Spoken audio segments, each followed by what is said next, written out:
Ваш виклик переадресовується на автовідповідач. Будь ласка.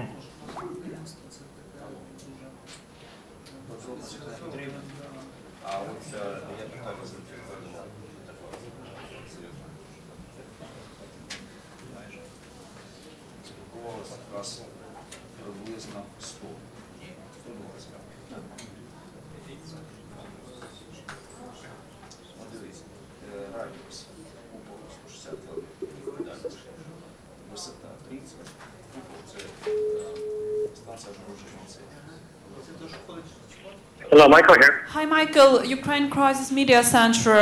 Hi here. Could you please update us on the situation? What do you see here at the site of the crash?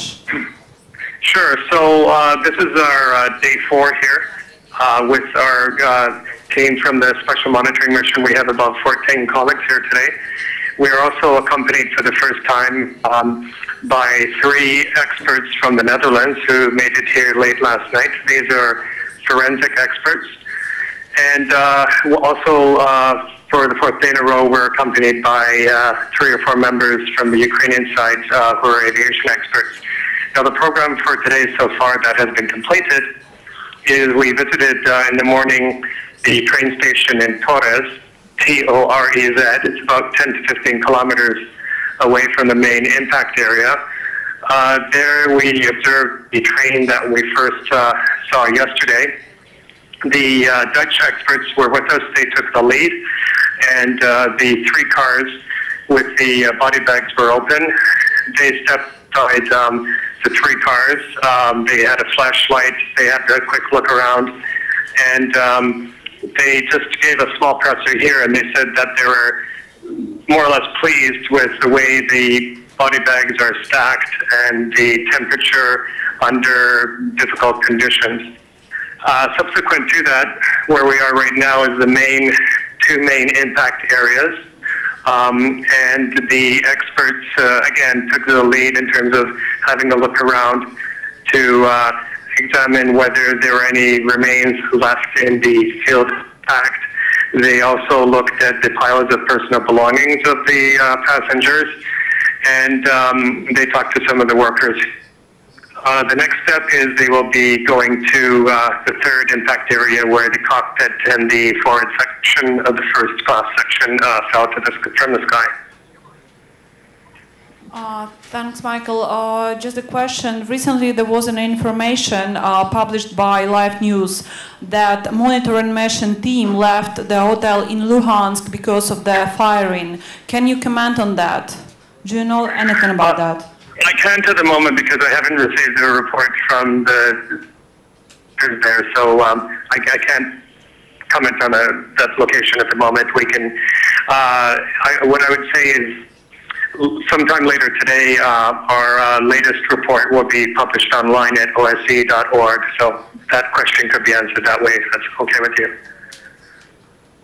Thanks. Do we have questions? Michael, hold on. We have questions. Michael, Julian Drape from Australian Associated Press. The Ukrainian Prime Minister told us this morning that 31 international experts were making their way from Kharkiv to the crash zone. Do you know if they've made it and whether they have been able to examine the plane and possibly body parts? At the moment, I don't have any information on other experts coming this way. We know that there's quite a few congregated in Kiev.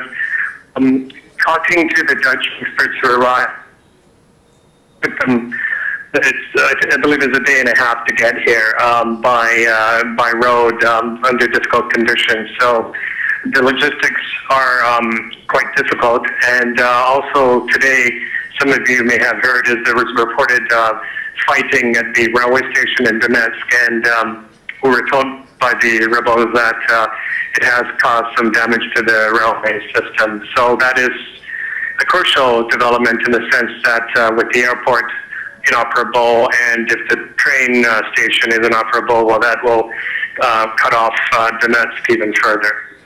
We have one more question, Michael.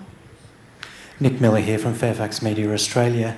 Hi, Michael. Can you tell me, when you were at the train station, did you have any interaction with people talking about when the train might leave, its current expected destination, how ready is it to leave, and under what conditions?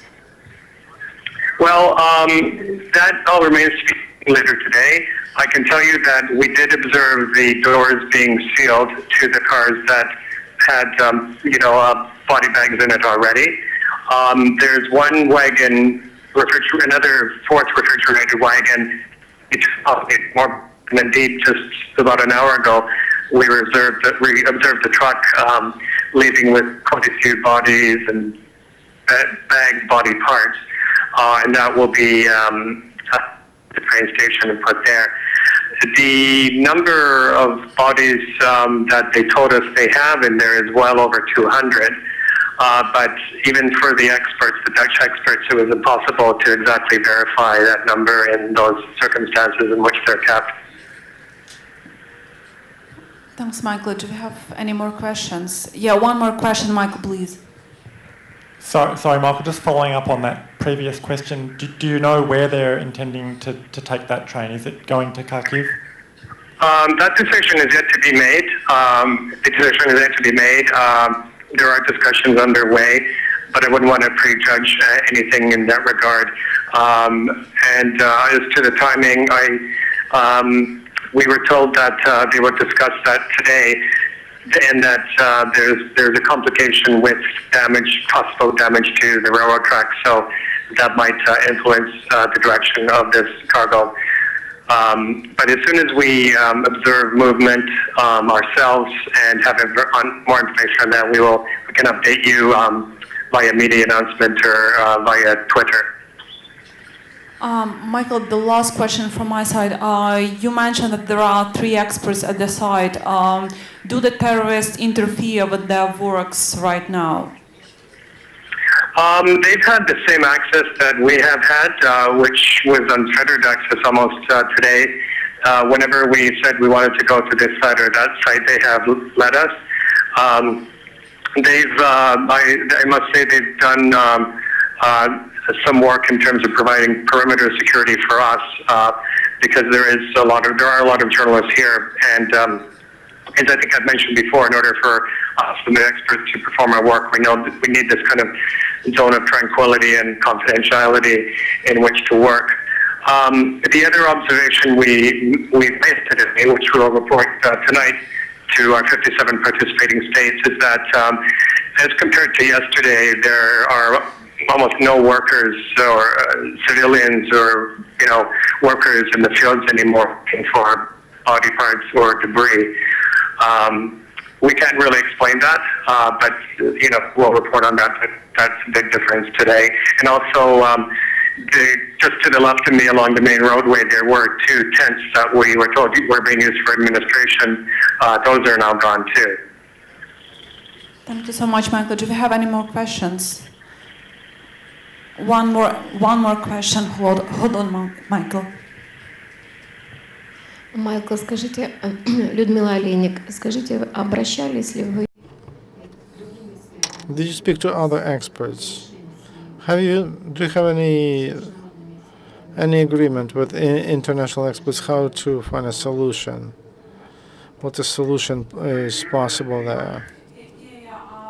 Did you communicate on the other international experts, and what is your conclusion so far? If the terrorists interfere with your activities? Hello, Michael? Sorry, в нас, на жаль, по технічних причинах дзвінок зірвався. Ми будемо We will speak to Michael tomorrow. He will answer questions tomorrow. Our next speaker will be at 5 o'clock. That will be Andrei Lysnikov. He is the spokesperson of